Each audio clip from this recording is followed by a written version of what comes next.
How to play Lego Fortnite. To play Lego Fortnite, you can select it from your game modes playlist, just like Zero Build or Battle Royale. However, this is not a PvP Battle Royale style mode, it's a survival crafting game. You can play as a little Lego character in the world of Fortnite, gathering food, building structures, and defeating monsters to survive. Like other survival crafting games, Lego Fortnite can be played with up to 16 of your friends to truly embrace the survival experience. Here are the steps to get started. Launch Fortnite and select Lego Fortnite from the list of modes. After selecting Lego Fortnite, you'll arrive in the Lego Fortnite lobby. From here, you can party up with your friends, or choose Select World on the bottom left to load available worlds.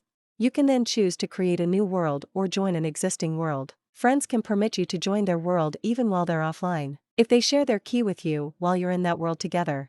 Select Create New World, then choose a save slot to save your world in. You can then choose your game mode, world cover image, and advanced world settings, including setting your world seed. Press Start, then confirm to create your world. You'll then join matchmaking and travel to your server. You can access Lego Fortnite by navigating through the Discover menu and selecting the game tile. Lego Fortnite can be played with up to 16 of your friends to truly embrace the survival experience. Have fun! Thanks for watching. Don't forget to like, subscribe, and ring the notification bell for our latest videos.